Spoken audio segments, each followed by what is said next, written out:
23 février dernier, la Fédération nationale des travaux publics organisait un forum sur le thème « Réinvestissons la France ». L'événement a permis aux écoles spécialisées de présenter leur formation aux nombreux jeunes venus pour l'occasion. Par ailleurs, des entreprises exposaient leurs innovations, routes solaires et exosquelettes chez Colas, la solution Biocalcis de Soletanche-Bachy, ou encore le simulateur de tunnelier chez Bouygues. Le tout agrémenté d'animations ludiques, simulateurs d'engins, casques de réalité virtuelle et logiciels de construction ferroviaire.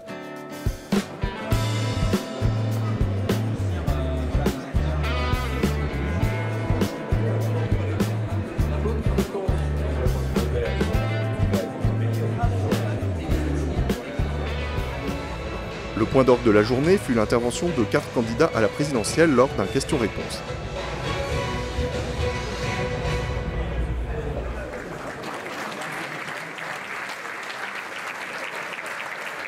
Il faut définir la stratégie quinquennale et la voter dès le début. C'est-à-dire une loi de programmation? C'est-à-dire une loi de programmation avec un vrai comité de pilotage et d'évaluation. Parce que je suis d'accord qu'il faut mettre tout le monde autour de la table, ce que je propose aussi pour arrêter le schéma, mais il faut en faire le suivi et l'évaluation chaque année. J'ai un plan d'investissement. Ce sera un plan d'investissement de 50 milliards d'euros. Et ce plan d'investissement aura une composante de 20 milliards qui concerne directement les travaux publics, qui est la transformation écologique, numérique des territoires et nos infrastructures, avec un plan de renouvellement et de modernisation de nos infrastructures qui sont aujourd'hui indispensables. Je suis moi pour un plan pluriannuel des investissements publics pour éviter les aléas, pour éviter aussi que l'investissement public soit en réalité la variable d'ajustement budgétaire des uns et des autres. Ça nécessite aussi peut-être une loi de programmation des infrastructures qui doit être décidée avec l'ensemble des acteurs. Ce qui me paraît évident, et là je pense que vous touchez quelque chose de juste, c'est qu'il faut un lieu autour duquel on trouve les grands acteurs, que sont les territoires, les représentants des régions, les représentants des départements, un certain nombre de grands acteurs industriels, les représentants aussi des citoyens et des usagers, et des parlementaires, bref, qui pensent aujourd'hui l'aménagement du territoire sur le moyen et long terme. Nous estimons qu'il faut consacrer un minimum de 20 milliards d'euros aux travaux d'infrastructure. On voit bien qu'il y a un certain nombre de grands chantiers qui supposeront par ailleurs dans la gouvernance et la mise en œuvre de ces chantiers, je le dis, davantage de concertation. Aujourd'hui, on a un budget d'investissement qui est de l'ordre de 70 milliards, collectivités locales comprises.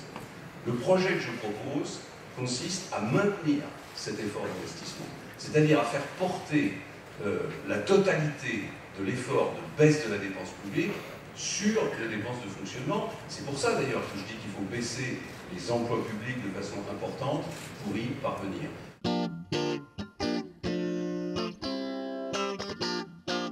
Moi, je suis obligé de vous dire que nous avons une modification majeure de l'organisation politique du pays, puisque nous ne voulons plus que l'ensemble de ces décisions passent par les intercommunalités, les régions et l'Union européenne, mais revenir aux communes, aux départements et à l'État.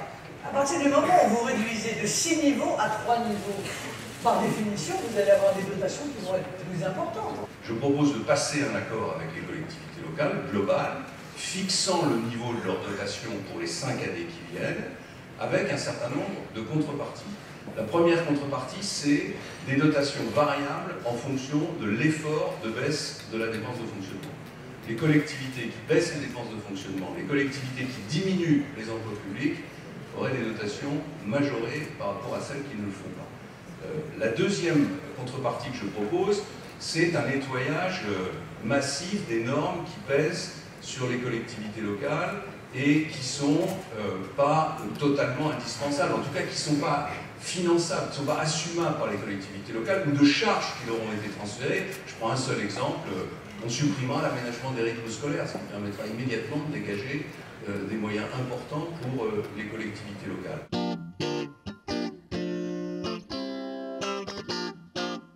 On n'est plus à l'heure des grandes infrastructures de transport pour tout le monde. Ça, moi, je ne vais pas vous promettre de mettre des aéroports de proximité partout, de l'autoroute partout ou du TGV partout. On peut se faire plaisir, si bien tout le monde le demande, mais ça n'est pas vrai. Ça ne marchera pas, personne ne sait le faire, et ça n'est pas rentable. Donc ça n'est pas bon. Il n'y a personne qui sait faire Notre-Dame-des-Landes aujourd'hui. Donc il faut dépassionner le sujet de manière rationnelle. Moi je vous le dis, je l'ai toujours dit, je suis favorable au projet parce qu'il y en a besoin et parce que ce projet a été voté, fait l'objet d'une consultation locale. Maintenant, pour apaiser les choses, on doit avoir une vraie évaluation d'ordre public, parce que moi je ne veux pas un Sylvain au carré. Et on doit avoir un travail de médiation, puisque le sempiternel reproche qu'il fait, c'est vous n'avez pas regardé la vraie alternative qui est la modernisation atlantique. Et donc il faut que le médiateur, en quelques mois, mette sur la table ces deux projets. Tous les élus qui ont porté dans la région ce projet en savent la réalité économique. Simplement, passer en force, ça n'est pas vouloir proprement les choses. Voilà. Donc il faut de la méthode. Moi j'étais contre cet aéroport. Bon, enfin maintenant, il y a eu un référendum et ils ont voté pour. Donc par conséquent, il faut respecter la voix du peuple. Hein. Mais moi je crois à la relance des grands travaux. Voilà. Je pense que c'est quelque chose qui est nécessaire et je pense encore une fois, selon les chiffres que je vous ai donnés, que de surcroît, c'est véritablement une dépense qui n'en est pas une. C'est une dépense qui, en même temps, améliore la situation de nos compatriotes, des entreprises, et en même temps, en réalité, rapporte de l'argent. Vous savez, on parle beaucoup en économie de la compétitivité. On n'a que la compétitivité à la bouche. Bon, c'est bien. Mais à côté de la compétitivité, et vous le savez bien, il y a aussi ce qu'on appelle l'attractivité. Et dans l'attractivité, il est évident que les infrastructures ont un rôle absolument essentiel. Il faudrait retrouver le chemin de ces grandes conférences de consensus. Elles ont le mérite de poser les termes on va dire, tous les aspects et toutes les conséquences des grands choix d'infrastructures qui sont mis sur la table. On arrête ou on continue dans Notre-Dame-des-Landes? Non seulement on continue, c'est un projet auquel je suis attaché pour des raisons qui sont de fond. C'est l'Ouest français. Non, mais c'est un projet auquel j'ai largement participé. C'est l'idée que l'Ouest français doit avoir un aéroport, pas deux, pas trois, un aéroport international. C'est l'idée qu'on dégage l'aéroport actuel de Nantes qui est très proche de l'agglomération. Donc il faut faire cet aéroport de Notre-Dame-des-Landes.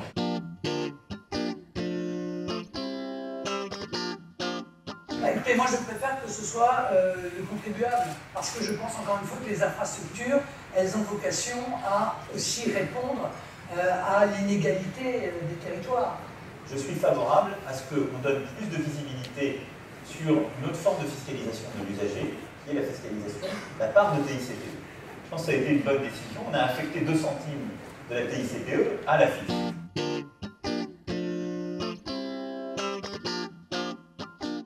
Je n'aime pas le mot de pénibilité, parce que j'aime le travail et je crois dans le travail. Donc, je préfère parler de sujets de prévention, je préfère parler d'éléments d'équité face à la retraite que de pénibilité. Donc, le mot ne me plaît pas, mais je veux garder l'idée. Pour les très grands groupes, c'est déjà ingérable. Pour les petites entreprises, ça l'est encore plus. Donc moi, je suis pour l'arrêt total de ce dispositif. Il faut arrêter cette folie.